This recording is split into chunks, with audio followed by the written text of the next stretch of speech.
in his wildest dream. അവൻ സ്വപ്നത്തിൽ പോലും വിചാരിക്കാത്ത അനുഗ്രഹം പ്രാപിച്ചുകൊണ്ട് അവൻ മരിക്കുവാൻ തയ്യാറായി. God's blessing. അവൻ ഒരിക്കലും വിചാരിച്ചില്ല അവന്റെ മകൻ ജോസഫ് ജീവിച്ചിരിപ്പുണ്ട്, ജോസഫിന്റെ മടിയിൽ കിടന്ന് മരിക്കുമെന്ന് വിചാരിച്ചു ഇല്ല. പക്ഷെ അവന്റെ മരണസമയത്ത് ജോസഫിന്റെ മടിയിൽ കിടന്ന് മരിച്ചു എന്ന് മാത്രമല്ല, ജോസഫിന്റെ 2 മക്കളെയും അനുഗ്രഹിച്ചുകൊണ്ട്. Praise God. Did he need anything else? No, he didn't need anything else. Hallelujah. The blessings that God has for you will lead you to a place where his blessings will overflow and overtake you also. Hallelujah. Hallelujah. You know, look ahead of you, it is a blessing of God. And you arrive at the blessing of God.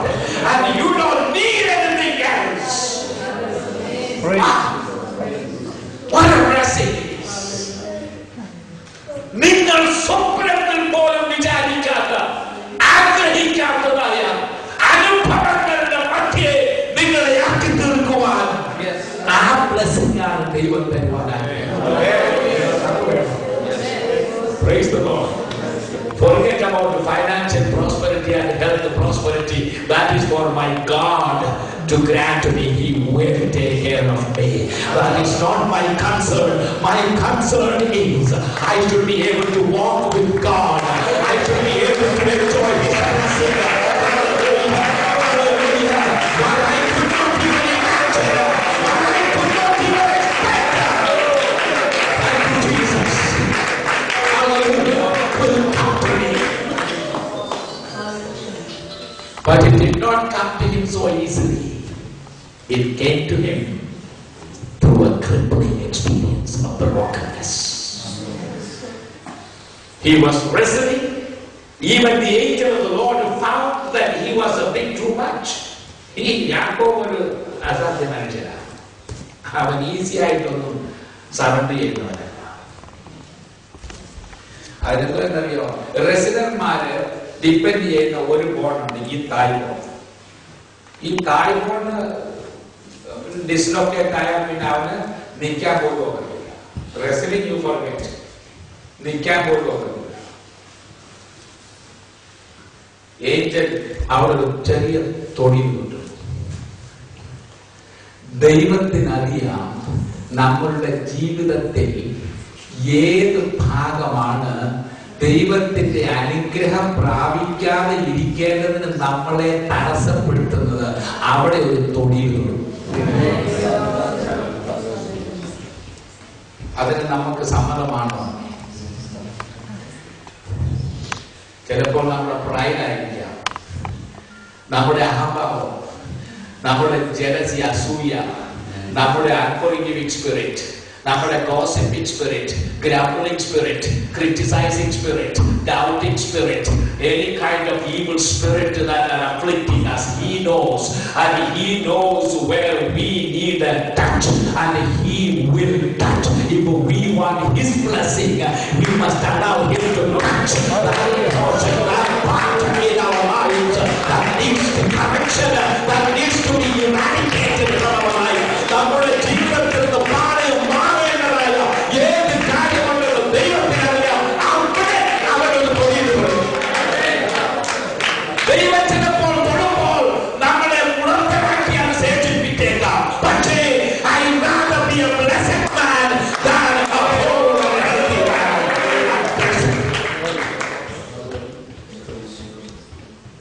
ഞാൻ ശപിക്കപ്പെട്ടവനായി ജീവിക്കുന്നതിനേക്കാൾ ദൈവം എന്നെ തൊടട്ടെ, ഞാൻ മുടവനായി നടക്കുന്നതാണ് നല്ലത്. പക്ഷേ ദൈവത്താൽ അനുഗ്രഹിക്കപ്പെട്ടവൻ ആ മുടന്തനായി മാറി അറിയാമോ? ദൈവത്തിന്റെ തൊഴിലിന്റെ ഒരു അടയാളം. It became a mark of God's touch upon him.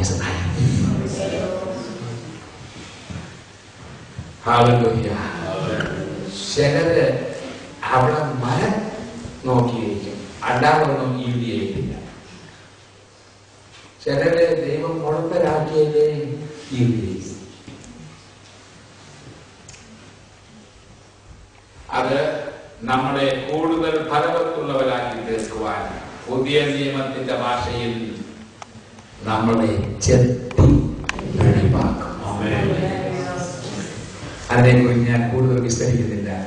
നിങ്ങളിനി അതിന്റെ മേലൊരു സർമ്മം ഉണ്ടാക്കണം. യോഹന്നാന്റെ സുവിശേഷം 15-ാം അധ്യായം. പക്ഷെ ഒരു കാര്യം അതിൽ നിന്ന് പറയട്ടെ, നമ്മളെ ചെത്തി വെളിപ്പാക്കുന്ന എന്തിനാണെന്നറിയോ? There are 3 levels of fruit bearing. In fact, 4 levels. The first level is no fruit, fruitless. Second level is bearing fruit. Third level is more fruit. And the fourth level is much more fruit. അപ്പൊ അവിടെ നമ്മളെ കൊണ്ട് വരണമെന്നാണ് ദൈവത്തിന്റെ ആഗ്രഹം. മനസ്സിലായോ? നമ്മള് ഫലം കായ്ക്കുന്നവർ മാത്രമല്ല, വളരെയധികം ഫലം കായ്ക്കണം എന്നാണ് ദൈവത്തിന്റെ ആഗ്രഹം. അവിടെ കൊണ്ടെത്തിക്കാനാ ദൈവം നമ്മളെ കുറിച്ച് ആഗ്രഹിക്കുന്നത്. അതിനാണ് അവൻ നമ്മളെ ചെത്തി വെളിവാക്കുന്നത്. ചെറുത് ഇച്ചിരി നീറ്റില് ഉള്ള അവസ്ഥയാണ്.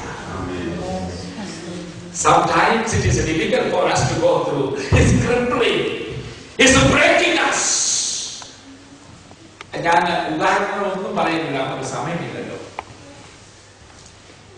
You take any example, Abraham, Moses, anyone you read, they all have gone through this brokenness, this crippling experience, and these are the people who are shining today like the bright stars in the horizon. Hallelujah. Apostle Paul, അവരെ എത്ര ചെത്തിയതല്ല, ഏതെല്ലാം നിലയിൽ ദൈവം അവനെ തുടങ്ങി.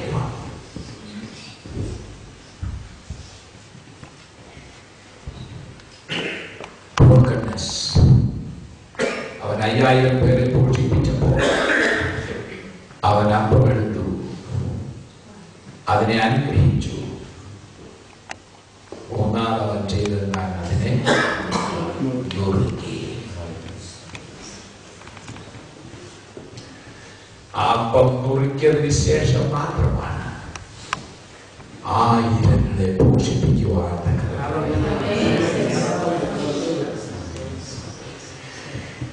What is God's purpose in your life?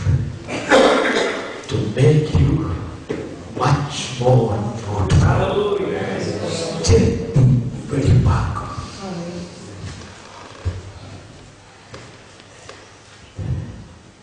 The place of blessing, number 1, is a place of crippling. Number 2, the place of blessing also is a place of clinging. Not only crippling but clinging. ഈ യാക്കോബിനെ തൊട്ട് മുറിപ്പെടുത്തിയപ്പം അയാൾക്ക് നിൽക്കാനൊന്നുമില്ല, സ്വന്തം കാര്യം. ഈ റെസിലിംഗ് ചെയ്തുകൊണ്ട് നടന്നപ്പോൾ ഈ ദൈവത്തെ ഒരു ഹാൻഡ് ലെങ്ത്തിൽ അകറ്റിയാണ് നിൽക്കുന്നത്.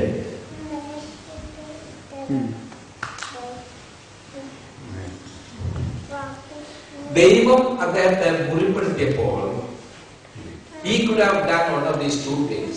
നമ്മൾ ചെയ്യുന്നത് സാധാരണക്കാരെന്ത് ചെയ്യുന്നത്, ദൈവം ഒന്നുകൂടെ മുറിപ്പെടുത്തുന്ന ഉടനെ നമ്മളെന്ത് ചെയ്യും? ദൈവത്തിൽ നിന്നങ്ങ് അകന്നു പോകും, മാറിപ്പോ, അങ്ങ് ഓടിപ്പോവും.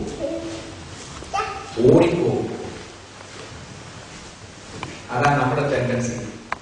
നമ്മൾ ഇന്ന് എല്ലായിടത്തും പോയി ഡിക്ലെയർ ചെയ്യണ ഈ ദൈവം ഉണ്ടല്ലോ, ഈ ദൈവം ഈ പറയുന്നതൊന്നും എനിക്കാണ് അനുഭവം കണ്ടില്ല. ദൈവത്തെ ആശ്രയിച്ച് അവസാനം ഞാൻ ഇങ്ങനെ യാക്കോബിന് അവിടെ കിടന്ന് അത് പറയായിരുന്നു. അവിടെ കിടന്ന് ഈ ദൈവത്തെ സംശയിച്ച് കേഴ്സ് ചെയ്ത് ശാപിച്ച് എനിക്ക് നീയുമായിട്ട് ഇനി ഒരു ബന്ധവും പറയും. അങ്ങനെ എത്ര വിശ്വാസികൾ മാറിപ്പോയി. ജീവിതത്തിൽ ഒരു ചെറിയ പ്രശ്നമാണ്, എത്ര പേര് മാറിപ്പോയി. അങ്ങനെയാണോ നമ്മുടെ വിശ്വാസമായിരിക്കേണ്ടത്? നമ്മൾ ഒരു കാര്യം മനസ്സിലാക്കണം, ദൈവത്തിനൊരു ഉദ്ദേശമില്ലാതെ, ഒരു ദൈവിക ഉദ്ദേശമില്ലാതെ, ഒരു സ്വർഗീയ ഉദ്ദേശമില്ലാതെ, ഒരു നിത്യമായ ഉദ്ദേശമില്ലാതെ നമ്മളെ വെറുതെ അവൻ മുറിപ്പെടുത്തുന്നില്ല, വെറുതെ അവൻ ചെത്തത്തില്ല. പക്ഷെ അവൻ ചെത്തുമ്പോഴും നമ്മൾ ഒരു കാര്യം മറന്നു പോകരുത്, കത്തി ആരുടെ കയ്യിലായിരിക്കുന്നത്? നമ്മുടെ പിതാവിന്റെ കയ്യിലായിരിക്കുന്നത്. അവൻ നമ്മുടെ മക്കളാണ്. നമ്മളെ ചെത്തേണ്ടത് എന്താണെന്ന്, എവിടെ വരാൻ ചെത്തേണ്ടതെന്നൊക്കെ ദൈവത്തിനറിയാം. നമ്മളെ നശിപ്പിക്കുവാനല്ല. നീറ്റലുള്ള ദിവസങ്ങൾ ഉണ്ടായിരിക്കാം, പക്ഷെ അതിനപ്പുറമായിട്ട് വലിയ ഫലമുള്ള കുലകൾ നിങ്ങളുടെ ജീവിതത്തിൽ തൂങ്ങിക്കിടക്കും. Praise the Lord. Hallelujah. ഈ ചില കുഞ്ഞുങ്ങളെ ഇവിടെ പിന്നെ ആരെ അടിക്കാനൊന്നും നോക്കത്തില്ല. എന്തോ ഒരു കഷ്ടം പിടിക്കണം. നമ്മുടെ ഇന്ത്യ തന്നെ നല്ലത്. അല്ലെ, ഇന്ത്യയിൽ പിന്നെ വേറൊരു പ്രശ്നം, നോർത്ത് ഇന്ത്യയിൽ വിശേഷിച്ച് ഈ പിള്ളേരൊക്കെ അടിക്കുന്ന ആളുടെ നമ്മ കൂടെ സങ്കടം തോന്നും. മാതാപിതാക്കൾ ചിലരൊക്കെയാണ് കൊല്ലും പിള്ളേർ. അത് വേറെ ഒരു എക്സ്ട്രീം, ഇത് വേറെ ഒരു എക്സ്ട്രീം. രണ്ട് എക്സ്ട്രീമും ഡേഞ്ചറസ്. വേദപുസ്തകം നല്ല ഉദാഹരണം. പിള്ളേരെ അടിക്കണം. ചിലപ്പോൾ ഈ പിള്ളേരെ അടിക്കാൻ മാതാപിതാക്കൾ ഓടേണ്ടി വരും. കാരണം പിള്ളേരെ ഓടും. മാതാവിന് വല്ലോ അവർ വല്ല ഓട്ടക്കാരികളല്ലോ ആണ്. PT ഉഷയെ പോലെയൊക്കെയാണ്. പിന്നെ അവർ ഓടി ഓടി ക്ഷീണിച്ച് കഴിയുമ്പോ അവർ പിന്നെ നോക്കിയിരിക്കും അവരിങ്ങോട്ട് തിരികെ. പക്ഷേ ചില പിതാവുണ്ടല്ലോ, സം ഫാദേഴ്സ് വെരി ഡേഞ്ചറസ്.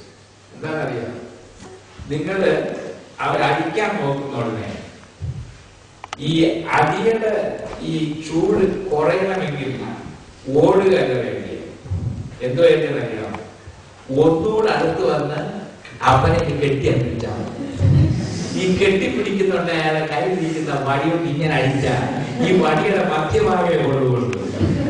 അതിനധികം ചൂടില്ല. ഈ ഓടുമ്പോൾ എന്ത് സംഭവിക്കുന്നതറിയാം, ആ വടി ഉപയോഗിക്കാം, വടിയുടെ അറ്റം കൊള്ളും. അറ്റം കൊണ്ട് ആ തൊലിയിരിക്കും.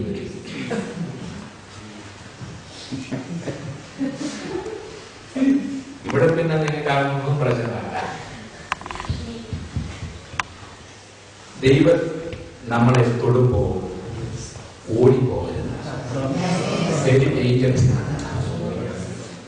ഈ യാക്കോബ് നല്ല ബുദ്ധിമാനായിരുന്നു. അവൻ ഓടുന്നതിന് പകരം ദൈവത്തെ അള്ളിപ്പിടിച്ചു. He began to cling to God. And where did he get his blessing? He got his blessing through that clinging to God. അവൻ പറയുകയാണ്, ഈ ദൂരെ പറഞ്ഞെന്നെ വിടുക, നേരം വെളുക്കാനായി എനിക്ക് പോകണം. പക്ഷേ യാക്കോബ് പറഞ്ഞു, no, I will not let you